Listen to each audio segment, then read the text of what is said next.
Good morning and happy Sunday.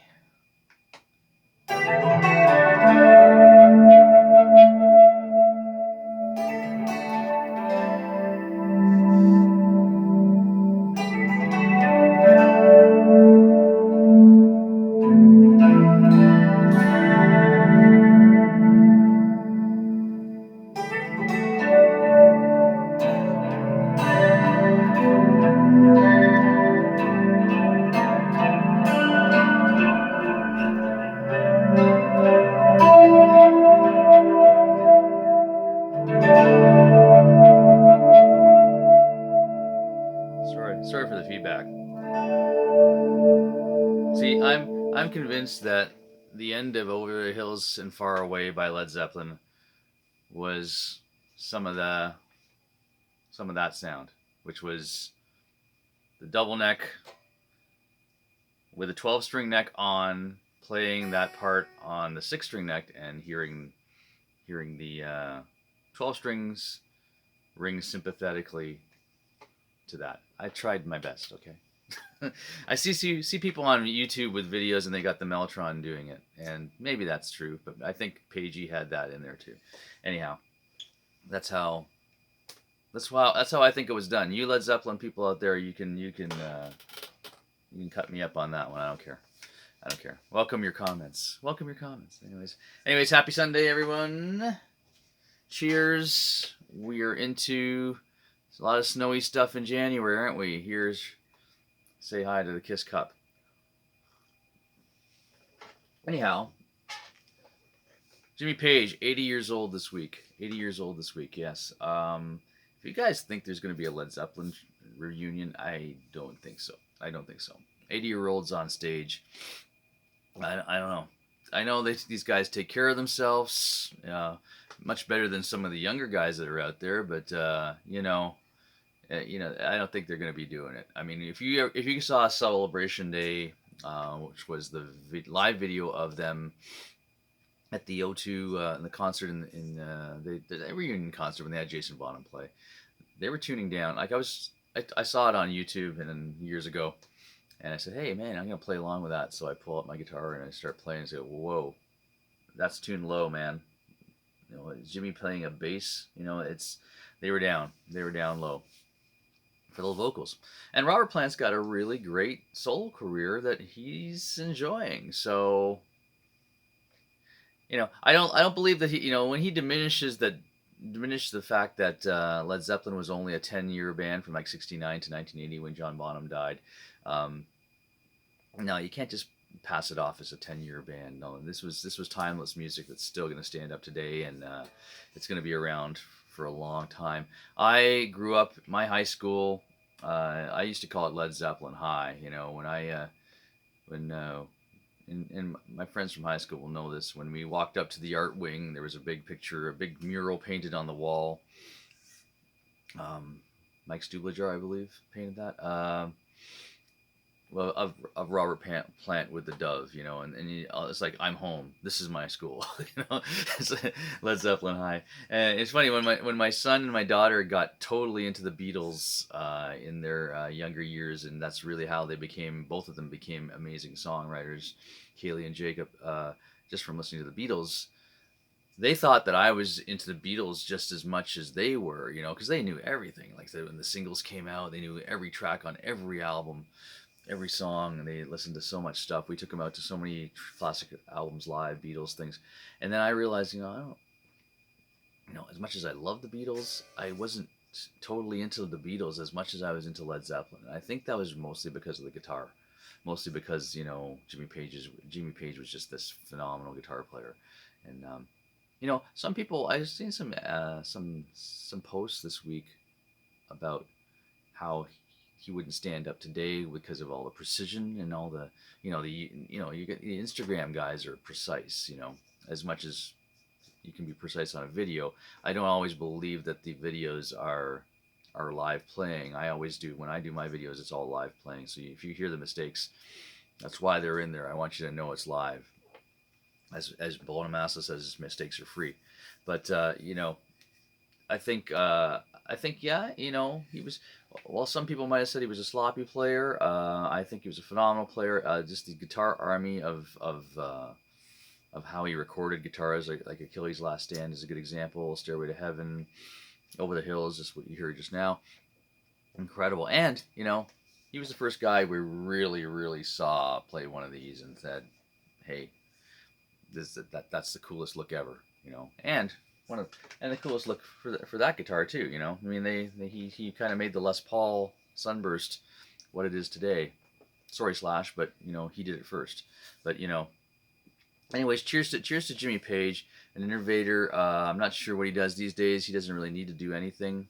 If you want to see Led Zeppelin, we may have to be stuck with tribute acts, and tribute acts are really where it's at these days. If you really want to hear that music live and hear it, and I have a lot of friends out there who play in some amazing acts, and they sound phenomenal. So, cheers to all the tribute acts out there. It's not a joke. It's going to be a great thing. It's going to be the next 10 years of music. I believe it in that. It's all going to be us going to see a reasonable facsimile of our favorite band, because people are retiring, people are old. Do you really want to see Led Zeppelin at 80 years old jumping around on stage? If they can, that's great. Look at Mick Jagger. I mean, that's pretty amazing too. But pick and choose your concerts, guys. Pick and choose your concerts, and know what you're seeing. Know what you're seeing when you buy your ticket for any major act. I'm gonna try not to name too many names here, because there's already some acts out there that maybe shouldn't be on the road. A lot of our 80s hair metal singers, like I'm gonna reference Don Dokken, because I heard Eddie Trunk talk about this on his show a while back, where people were complaining that Don Dokken wasn't up to par and he wasn't singing well, and well, here's the thing: do your research. And Eddie said this: do your research and find out how these people are doing. And the guy was battling a lot of health issues, and he's not singing the way he used to sing. And God, how are they going to do that? How are they going to do that? Really? Come on, guys. So do your little research, and maybe save yourself your ticket and your disappointment. Maybe you want to have that impression of, when you saw them in 1985 opening for somebody, and that's the Dokken you want to remember. Remember it that way, and then maybe there'll be a tribute band for your favorite band out there. Lots of great ones out there, guys. Amazing budgets behind them too. You look at there's a Motley Crue tribute out of the U.S. called The Wrecking Crew, full stage, full theater pain show, and something, I might pay to see that. It might be better than the real Motley Crue. There, I said it. Hey. Talked enough about that on this show. Anyhow, Jimmy Page, huge influence on me. He's the world of double necks.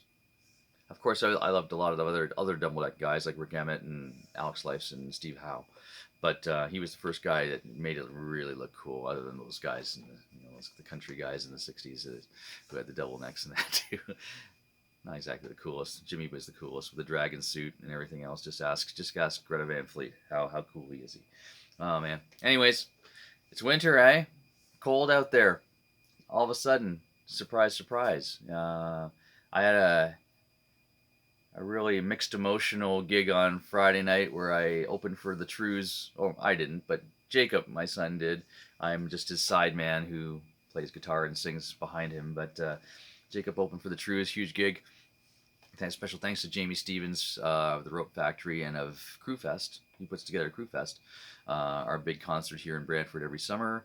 It was the Crewfest announcement party. The Trews are actually part of Crewfest. That's why they were there in their acoustic show. And thankfully, we got the offer to open the show, which was amazing. And the Goo Goo Dolls were the headliners, just so everyone knows. The cat's out of the bag anyway, so it doesn't really matter. But the Goo Goo Dolls are there, as well as Big Rex, Sloan, and a ton of other bands. Headstones, it's going to be amazing. I'll be there. And we opened the show, and then we got there at 6 p.m. for sound check. No snow yet. At about the Trews went on for their sound check. They had a problem with a mandolin, a battery burnt out. Hey, has anyone got a 9-volt? Darren to the rescue. I went out to the car. I had my gear for the other gig that I was going to. My other pile of gear. Got John Angus a 9 volt for his mandolin, and all was happy. But my walk out to get the 9 volt in the car, it was like a different world than what we pulled up in. It was completely clear, and then we went outside, and it was just like a winter wonderland. We did the gig, finished about 9 p.m. and my boys in threesome, Rodney and Brad, were down the road in Hamilton already. They got there early, set up, had my gear set up. Well, 90% of it was set up. Um, we started driving down there, and it was like, we can't do this. Like, there's cars, we're going 20 kilometers an hour, and it's bad. Anyways, to make a long story short, I apologize to everybody who was coming out to see threesome play at the end zone. We will be back there soon. Apparently the bar owners were very cool staff. I called down there too, so I didn't want those guys to have to bear the brunt of the news. But yeah, so I canceled the gig, and I don't ever cancel gigs. I don't think I've ever done that in my life. But weather is bad. But anyhow, sorry guys, we did that. Anyhow, thank you so much, the Trues, for being great to us, and Pink's production, and Jacob, who is phenomenal. Check out Jacob's stuff. He has got new songs out there. We performed a song called Policeman at the show. I'll post a video so you guys can get a sneak preview if you follow me on my Facebook page. There's snippets of it on the Avalon Music Academy page too, so I'll let that. A great new song. Everything else was off of Melancholic, and we did Slide by the Goo Goo Dolls as a nice closer at the end. So, and that's up there. You can see that on my page. Anyhow, everybody, stay warm, be safe, and enjoy. Listen to some Led Zeppelin this afternoon to honor our 80-year-old champion. Anyways, have a great one, guys. Happy Sunday. Take it easy. Bye-bye.